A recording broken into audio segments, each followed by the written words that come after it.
Durham Region's Community Safety and Wellbeing Plan. Courtney McClure for The Standard. North Durham. The Region of Durham has created a Community Safety and Wellbeing CSWB Information Hub. This is Durham Region's first Community Safety Information Hub for residents. This information hub aims to get the right services to the right people at the right time. A part of this hub is the CSWB plan.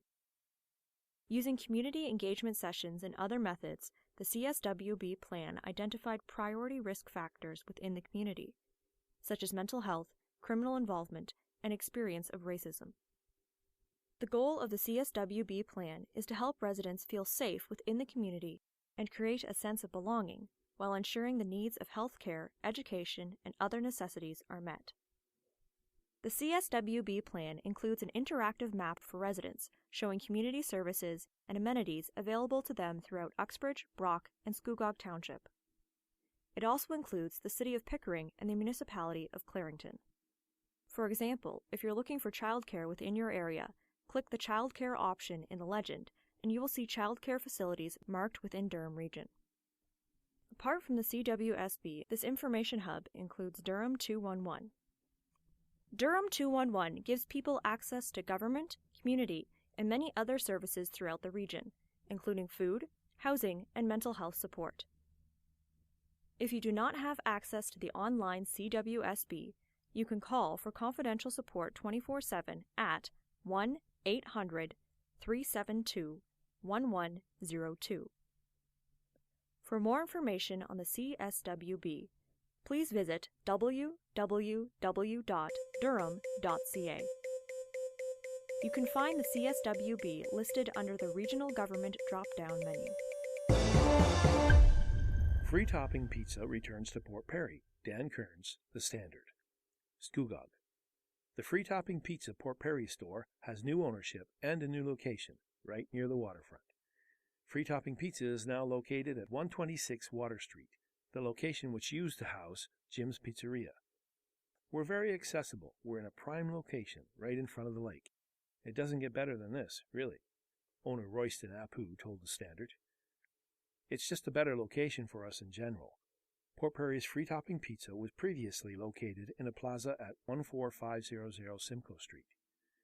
When it comes to what he enjoys most about running this business, Mr. Apu, who is being nicknamed Jabberoni by his friends, said he likes meeting the customers, meeting new people, and meeting the neighborhood. The Port Perry location held the soft opening event earlier this month. We had a great turnout. It was fantastic. A lot of people came in. They were happy to have us back, the owner said. Mr. Apu described the business as a neighborhood pizzeria. He added, one of the things which separates the business from other pizza stores or restaurants is their use of Galbani cheese. It's more of a rich, flavorful cheese, he explained. The owner talked about what people can expect from this business. They should expect a very delicious pizza, made to their choosing. Freetopping Pizza Port Perry is currently offering a grand opening special of buy one pizza and get a second pizza of equal or lesser value, 50% off. They also have a manager's special offer of 10 chicken wings for $8. For more information on Freetopping Pizza, go online to freetoppingpizza.ca. Ombudsman finds Kawartha Lakes task force violated open meeting rules. Dan Kearns, The Standard, Kawartha Lakes.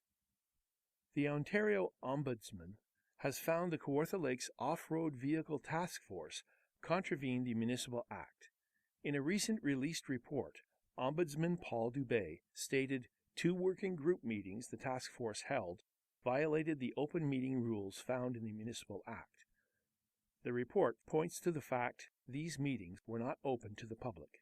According to the report, the Ombudsman's office received a complaint in September about meetings held on February 19, 2021 and March 4, 2021. They then told the City of Kawartha Lakes that in November 2021 they would begin an investigation of this complaint.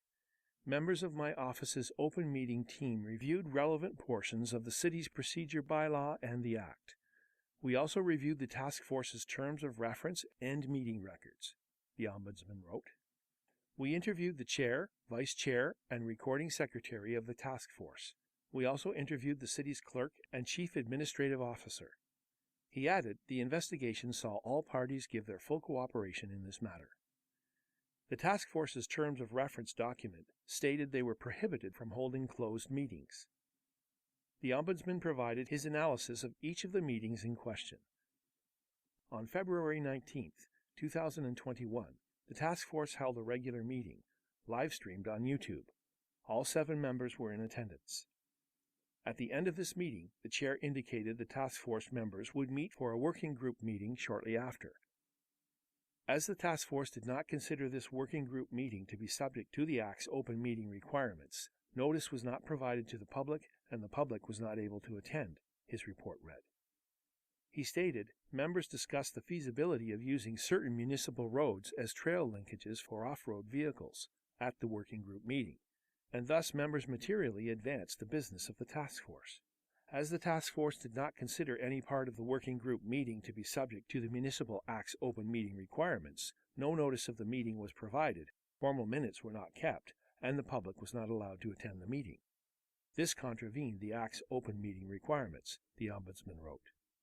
He then moved on to discussing the March meeting. At 10:02 a.m. on March 4, 2021, the task force held a working group meeting. As the task force did not consider this meeting to be subject to the Act's open meeting requirements, notice was not provided to the public and the public was not able to attend. According to the notes from the meeting, 5 of the 7 members were in attendance. Afterwards, at 11 a.m., the task force held a regular meeting, live-streamed on YouTube, the report explained. The Ombudsman found this working group meeting also should have been a public meeting, as it materially advanced the task force's business and decision-making, since it led to the recommendations about off-road vehicles later presented to Council. The Ombudsman then made several recommendations for the City of Kawartha Lakes going forward. One included all task force members should be vigilant in adhering to their individual and collective obligation to ensure compliance with their responsibilities under the Municipal Act. He said he also feels these members should ensure any discussion in which a quorum of members discusses a matter in a way which materially advances the task force's business on decision-making is recognized as a meeting subject to the open meeting rules. Lastly, he suggested the city provide future task forces with support and training regarding the closed meeting provisions of the Municipal Act. The task force reviewed the use of municipal roads for off-road vehicles, such as ATVs, to link to trails. The task force has since been dissolved as they've achieved their goals. Pleasant Point Park denied. Dan Kearns, The Standard. Kawartha Lakes. City of Kawartha Lakes Council has changed its mind regarding a motion to start a project to convert Pleasant Point Park into a multi-use park. At a Committee of the Whole meeting earlier this month, councillors approved a memorandum from Ward 6 Councillor Ron Ashmore, which directed city staff to work with a citizen group in Pleasant Point to explore options to convert the present use of their park on Indian Trail to a multi-use park, and to have a report brought to Council in a third quarter of this year. This report would have provided an update on these discussions and information on what further direction or funding staff needed from Council for the project. However, when the memorandum was brought forward for ratification at a Council meeting on Tuesday, April 19th, some councillors had some concerns about the project's cost. Councillor Ashmore, when you spoke at Committee of the Whole, you quoted the cost at $150,000. This new memo you supplied in our folders says $300,000. And I know our staff are saying that this is not going to cover it. It's probably going to be close to double of that, Mayor Andy Letham said. Councillor Ashmore responded, stating the projected costs he received from the citizen group have changed. 8 or 9 months ago, that was the figure they were looking at, $150,000, he said. Mayor Letham said, in the city's current financial situation, they can't even afford to finance what they have right now, let alone add new projects. Ward 8 Councillor Tracy Richardson was concerned about the project as well. At this time, I too am struggling with the cost of this because I have gone through the same process with a similar group, she said, noting a park project in Pontypool where she received an ambitious funding request and had to get a citizen group to reprioritize their goals towards smaller amenity projects for their park, rather than big pieces. Instead of approving the project, councillors voted instead just to receive the memorandum. BrockBuiltIn continues tradition of providing exceptional service. Dan Kearns, The Standard. Kawartha Lakes. BrockBuiltIn specialists have been offering customers exceptional technological service since 1975. The business offers residential and commercial options for security systems and monitoring services, window coverings, including custom drapery and automated blinds, audio-video options, full home automation systems, and central and portable vacuum sales and service. We try to offer exceptional customer service. Being a small business, clients get a one-on-one feel. They're not treated like a number here.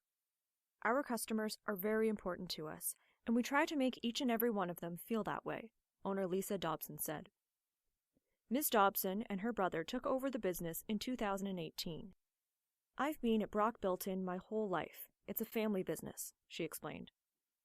It's been very rewarding being such a successful small business, especially during times like what we've gone through these past few years. Ms. Dobson explained her favorite part of running this business is working with their clients. We have some amazing clients, and we have lots of really cool jobs that we work on. The business first started out of the family's home in Cannington. Then the store at 25 Kent Street West in Lindsay was opened. Another store in Oshawa at 133 Taunton Road West was opened shortly afterwards. BrockBuiltIn is offering national home show pricing in store. With central vacuums, typically there are promotions during the National Home Show for people as an incentive to buy at the show, Ms. Dobson explained. We do have reduced pricing on the central vacuum systems and special offers during the week of the National Home Show that we're offering in our stores. For more information, go online to brockbuiltin.ca. The Standard Podcast was produced by Greenstream Studio for the Standard newspaper.